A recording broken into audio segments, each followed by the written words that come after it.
Welcome into Pro Football Ireland, folks. Mike from Michaela Fagan. And can I just say now, on behalf of, I think, every NFL fan in Ireland watching this or listening to this, it's an honour to chat to our guest today, who was not only a head coach in college football, working in many different roles, but the head coach of the Philadelphia Eagles for 7 seasons, the St. Louis Rams for 3, the Kansas City Chiefs for 5, Super Bowl champion, Pro Football Hall of Famer, legendary NFL coach Dick Vermeil. Dick Vermeil, Coach Vermeil, Falcha, welcome. How are you doing? I'm doing all right for an old man, thank you. How about you guys? Doing good, Coach. And do you know what? It's funny. I was saying to you off camera. I was obviously there when you were talking to our friend Jeff Reinbold last year. It's good to see you looking so well, and that was a great conversation that day. And we've already been talking off camera about this, but we ask a lot of guests from the States.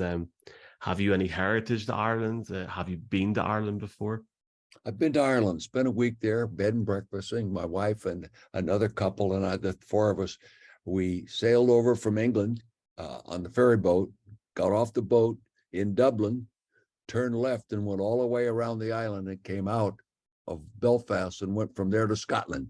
It was absolutely spectacular, wonderful experience. We kissed the Blarney Stone. My wife is Irish, okay? I'm French Italian. So anyway, it was just a wonderful experience. Coach, now many people may know that you transitioned from UCLA to the Philadelphia Eagles in 1976 after winning the Rose Bowl, and I believe you bet Ohio State, which was a big upset at the time. Mm-hmm. Can you talk to us about the transition from college football into the NFL, and how did you find it in the first couple of seasons? Well, I had one advantage. I had been an assistant coach in the NFL prior to being the head coach at UCLA. So I had been there, an assistant for 4 years at the Los Angeles Rams, once with George Allen, Tommy Prothro, and then Chuck Knox. Then I go to UCLA. So that pro football coaching experience in leadership positions, it helped me. It really did. But there is a huge difference, really. You've got to be yourself regardless of what level you're coaching. I was so young and naive at that time. I think I probably made a lot of mistakes, but overall, I didn't find it a dramatic difference. Absolutely. And, there's been so many different things during your career. You make your first appearance in the Super Bowl as a head coach, Super Bowl 15, losing to the Oakland Raiders. And then when you get to 1983, Coach, you retire for the first time and you were burnt out. I guess we've all felt like getting their job sometimes. At that point, did you think that you would come back into the league again, or was in your mind, was that you done at that point? Well, I had been offered opportunities in broadcasting many times, a couple outstanding opportunities. The Los Angeles Rams had visited with me while I was out those 14 years a few times about coming back when the job was open, and I just didn't think I was ready.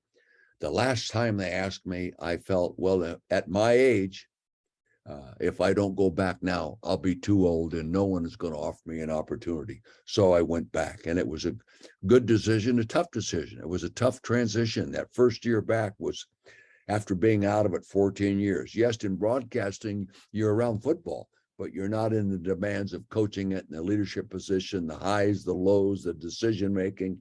You're more or less the expert in the press box for 3 hours every weekend, so totally different. That first year back was tough, but once I made the adjustment and had a great staff around me, a lot of experienced people, we started really making progress. Now, your first 2 seasons at the Eagles and the Rams, they were both losing seasons. How did you keep hope and belief in those teams, especially if others at the time may have lost faith? Well, if they trust you, at first while, nothing really good happens until you are trusted and respected by the people you work with, the people you coach, the people in the organization. And it takes a while to establish it. And if you don't establish it, you're not going to be successful.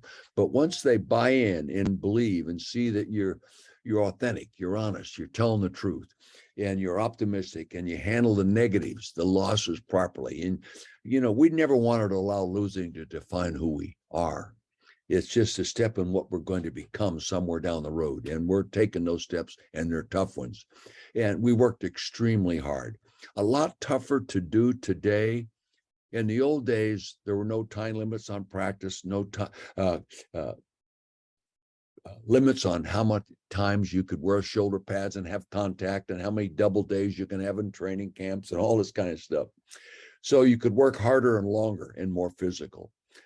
You also didn't have the advantage of free agencies. So you had to develop your players rather than running for a year and having go someplace else like they do nowadays with the salary cap and all that. So in one way, it was easier because you work them harder and longer. Another way, it was not as easy because you just couldn't go out and bring guys in off other teams like they do today. But we just remain positive in the tough times. And, if you can't handle tough times in the NFL, you don't belong in there, because nobody is immune to them. Nobody is immune to them. And I think the tough times you go through, sometimes you eliminate people, but the people that hang with you, by the time you become a good team, they are more closely together and united and molded into a team than the teams that are successful early or don't experience the negative experiences, that don't test their ability to handle adversity and the consistent losing. When we went back to the Rams, my first year, I know you've researched this, we lost 8 in a row one time. That's hard to do. You got to try to lose 8 in a row, but we did it. But 2 years after that, we won a world championship. So our approach was solid. But I surrounded myself with a lot of people that hadn't been out of coaching, a lot of people that I knew that I'd worked with before, people that had a lot of years, many years of experience in the league. And the ownership allowed me and my staff to make all the critical football decisions in terms of personnel and these kinds of things. So we were able to rebuild it. And, there were only 9 players on the roster that went to the Super Bowl and won it that were under contract when we took over the team in 97. So my staff did a great job. My personnel department did a great job. And Charlie Army was my personnel director. John Becker, personnel, did a great job. My coaching staff, Mike Martz, Al Saunders, Jim Hannafin, the good Irishman, Jim Hannafin, really did an outstanding job to get it done in 3 years. I think Michael would agree that that's an amazing insight into the mentality you would need to run an NFL team. And not only all the names you just listed there, it's not just about yourself as the head coach. It takes everybody to make a successful team. As I'm sitting here this morning, I'm upgrading a speech I give in the business world, and I'm talking about just what we are talking about. When you write it down and put it down and edit it and all that, it makes you really think. But, all business organizations, nobody is immune to tough times. And how you handle those tough times is determined how long it's going to take you to be successful. And if you don't handle them very well, almost 30% of the coaches that take over an NFL team are fired after 1 year.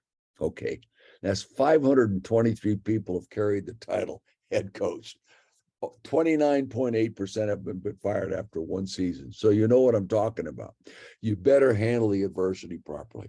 And I also learned this from John Ralston. He was really good at it when I coached for him at Stanford, to really develop relationships within the entire program. Like in University of Stanford, the president, the admissions director, everybody develop relationships with those people so they understand what you're doing and can better help and contribute to what it's going to take to turn the program around. And I did that. I brag about it sometimes. I've coached 3 teams and I've never been fired. I'm the only coach in the NFL that's coached 3 teams and never been fired. Okay. One reason, because of that concept, developing relationships with the people above you and around you. It makes it a lot more cohesive working organization and gives you a much better chance to be successful. One of the most famous players, I'm sure everybody's heard of him, Kurt Warner. Yeah. You coached Kurt, and when he was first introduced at the Rams in the 1999 season, he was coming in for the starting quarterback Green, who went out with an injury. That season went on to be known famously as the greatest show on turf. But at the time when your starting quarterback went down, what were your realistic expectations for Kurt Warner, and how far did you think the Rams could go with him at quarterback? I had, prior to his injury, told the president, John Shaw, that I really felt this was a playoff football team.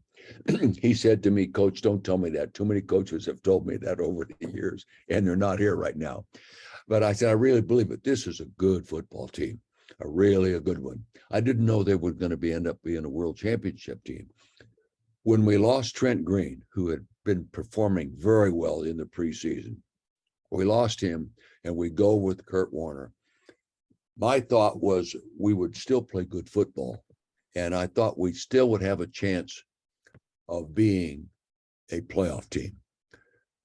No way could I tell you that Kurt Warner could play like he could play. He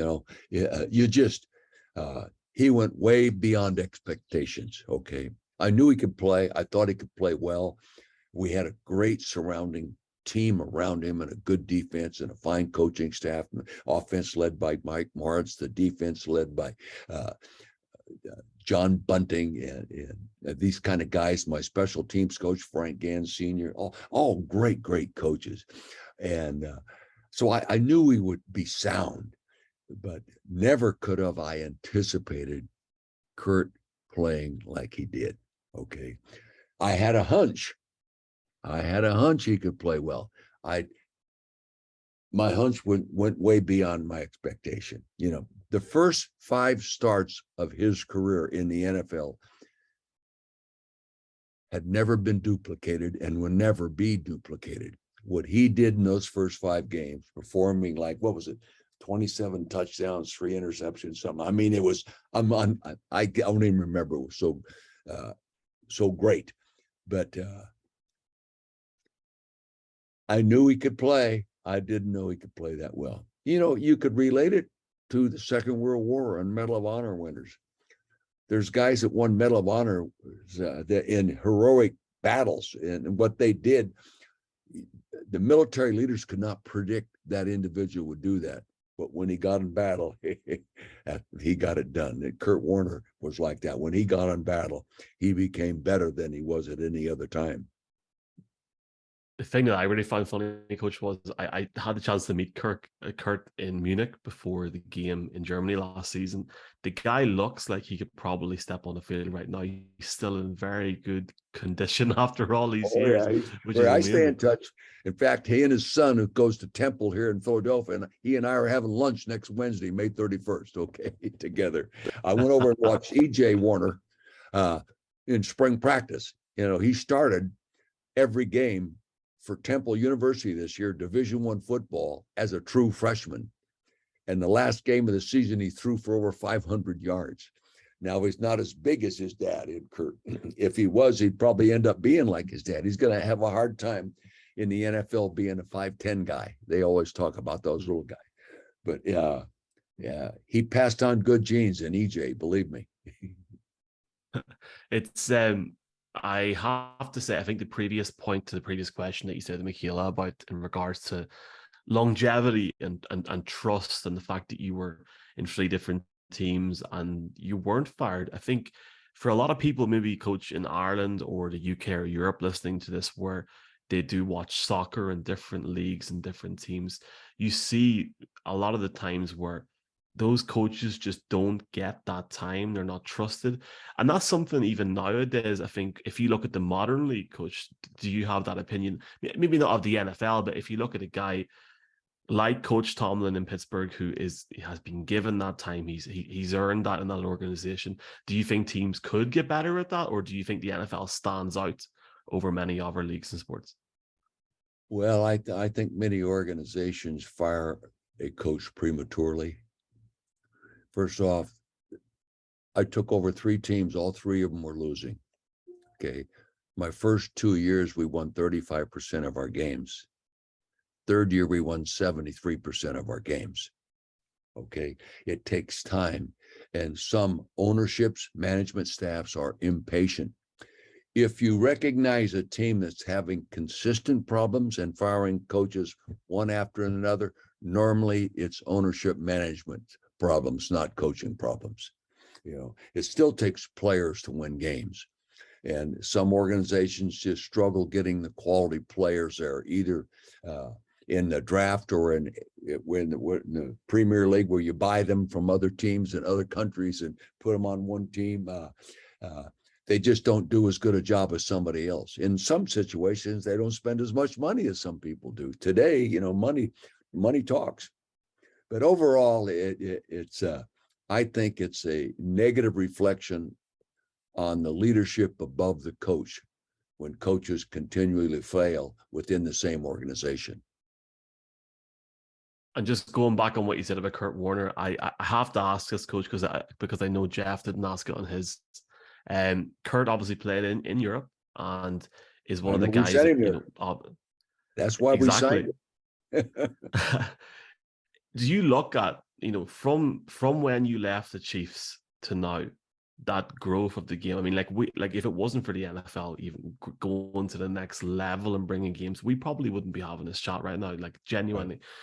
I'd love to know your thoughts just generally on the growth, but also as a head coach or a former head coach yourself, could you ever see, a team, even if it's one in Europe, just from a logistical standpoint, if you're a head coach on the East Coast, maybe playing 4 games at home and 4 games away, do you think that could ever happen? Just sort of your thoughts on the growth on that. I kind of believe it's inevitable.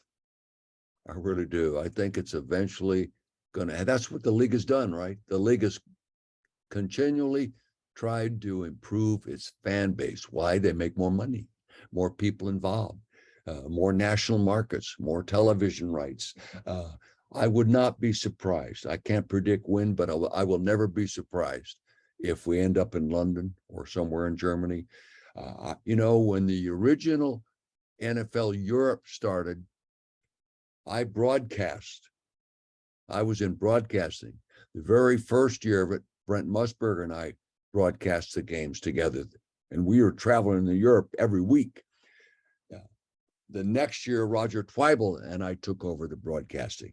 And there were a few NFL Europe teams in the United States, along with the European teams. But I really believe the NFL Europe was a very valuable contributor to the quality of the NFL football teams. And for one reason or another, probably expense, the ownership gave it up. But I think it was a mistake, and I wouldn't be surprised to see it come back. In a way, it's back now in XFL and USFL. Rather, they're playing in the States, not in Europe. But I remember having real good crowds in Germany. I remember broadcasting the championship game in London in the big stadium there, and it was sold out. You would think it was a premier football game, Premier League soccer game. And now they play over there.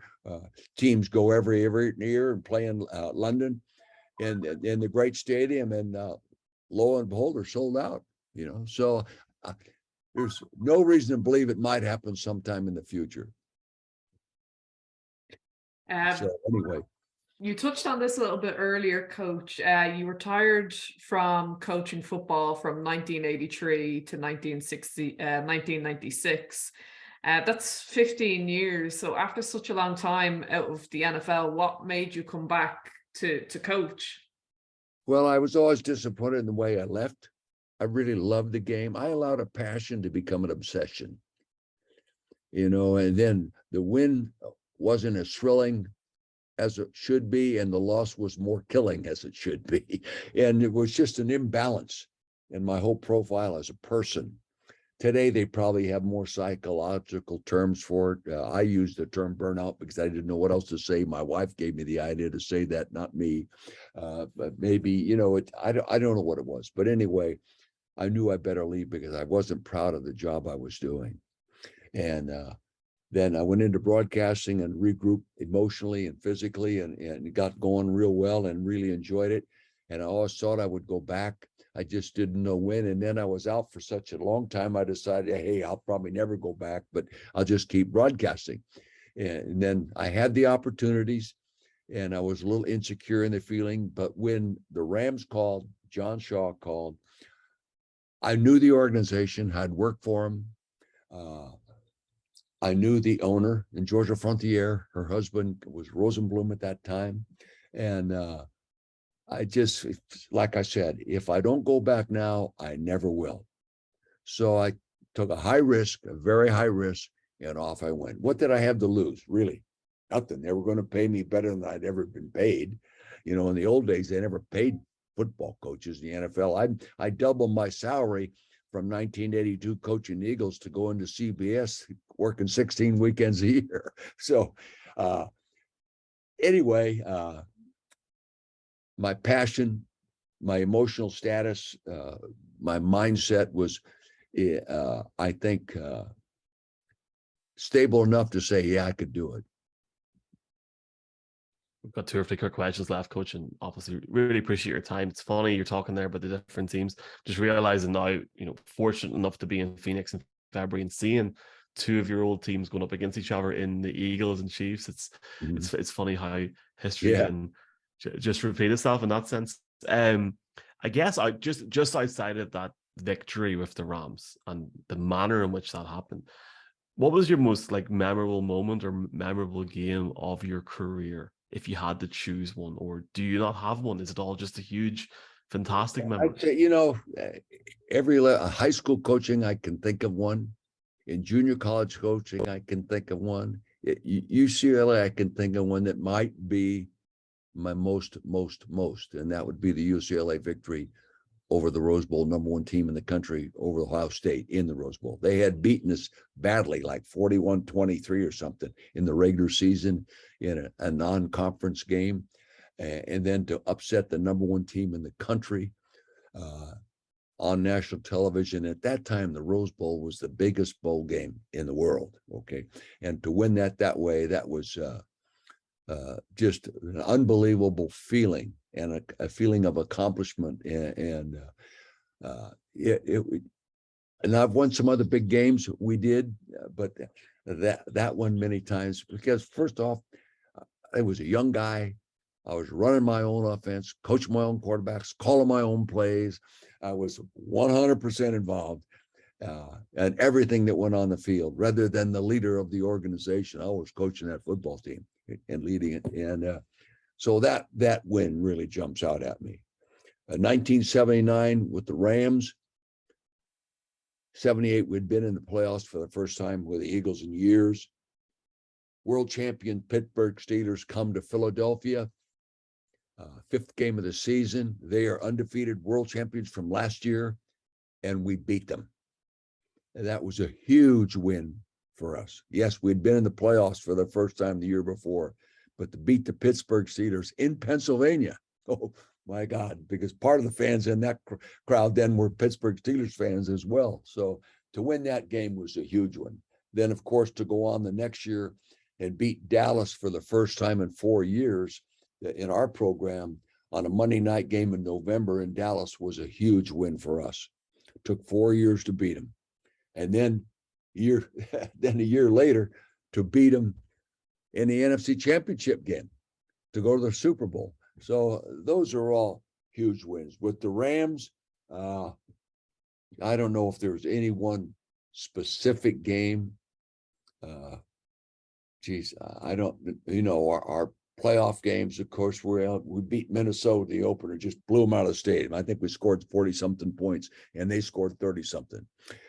Then to beat Tampa Bay, our defense won the football game, and then to go on and win the Super Bowl on the last play of the game. Hard to pinpoint one single game, but those games all huge memories. Okay. When I land at the airport this week in San Francisco on Thursday, I'm going out there. I will look to my left before the airplane touches the ground, and there's a high school football field to my left. Burlingame High School field. We won the championship there in 1960, Thanksgiving Day, 12-7. That was a huge game for me. And so, it's a lot of it depends on where you are and what you were doing and what time in your life it was. I think it just shows everybody the emotion that's connected with football, the fact that you remember all of those games, all of the scores, who won the game for you, what players, whether it was offense or defense. And touching on your Super Bowl win with the Rams, you went from the Rams and then you retired after a Super Bowl win, and then you went back to coach Kansas City. So after walking away, on top of the world, you achieved what people want to achieve in the NFL.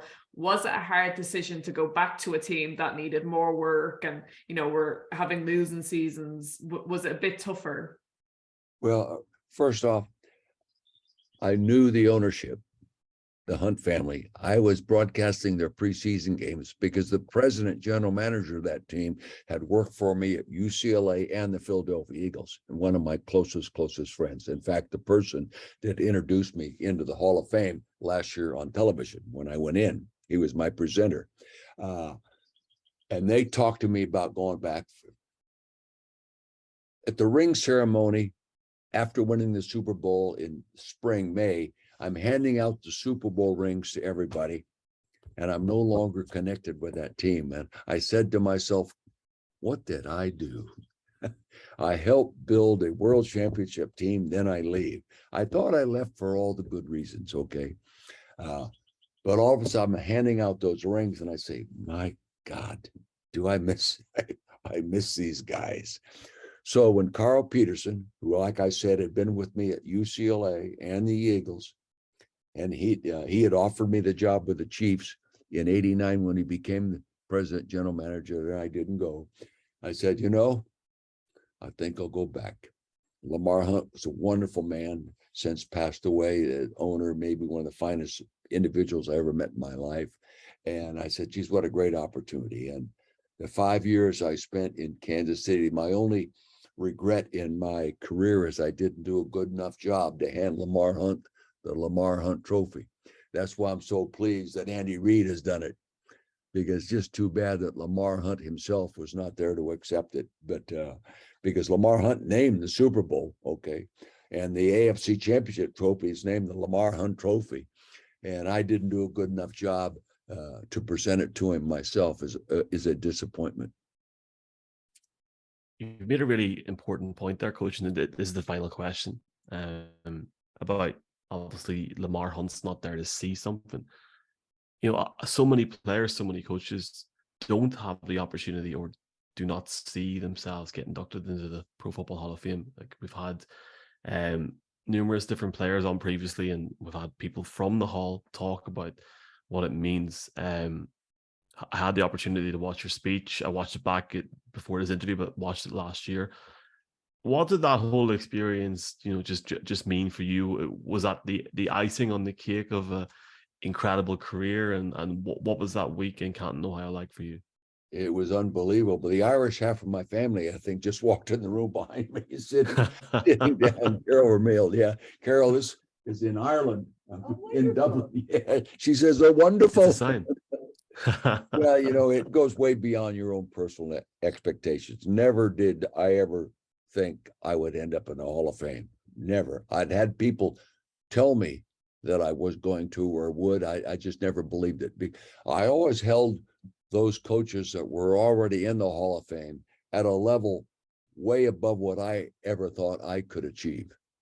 Okay, so it was an accomplished way beyond my expectations. It's overwhelming, and I still, as I talk to you today, sort of have a hard time believing it. Just an hour or so before we went on the air here, I was in communication with the NFL Hall of Fame because my gold jacket seams in the back, and it got all screwed up. I must have sat in a chair that had something rough on it, and it made the back of my coat look like a waffle iron. So I've got to send it back in to get it repaired. But when I put on that gold jacket, there's an unbelievable feeling that goes through me. It makes me even more appreciative and grateful for all the people that helped put that jacket on me. The coaches I coach with, the players that coached it. Yeah, look at, you talked about the greatest show on turf. There's already 4 guys on offense off that team that are in the Hall of Fame. Okay, so I sure as hell didn't do it by myself, and Torrey Holt will be the next. So, it really makes me more today think about everything everybody else did to help put it on me, because I sure as hell didn't do it by myself. Yeah. We're going to keep your wife in the podcast, so you can tell her she's going to be heard in Ireland. I think just to wrap up the podcast, Coach, and it's an important point for anybody listening to this that grew up and watched the NFL when it first came on the TV in Ireland and the UK, but on Network 2, RTE, where they had 1 or 2 games a week, Coach, back in the 80s and the 90s. I know for them, this interview or this conversation will mean an awful lot, and it certainly means an awful lot to us and just for the fans internationally. And that's the great thing about this technology. We can sit back, we can sit back and listen to this in 20, 30 years time and just appreciate the fact that we had the opportunity to talk to you for half an hour. And Coach, we massively appreciate it. If you do fly over here at some point, give us a shout, and I hope you enjoy the off season. I wouldn't mind going back. Believe me, the only tough over there is driving on some of those roads are a little bit different. We had a great time. We had a great, and the breakfasts, at that time, I don't know if they still do it. All the bed and breakfasts competed for titles in who has the best bed and breakfast and who wins the medals and all that. And I tell you, we had just a wonderful time. Well, you're welcome here anytime, Coach. And as we say in Ireland, thank you so much. All right. We'll chat to you soon. Take care. Thanks so much. All right. Thank you both.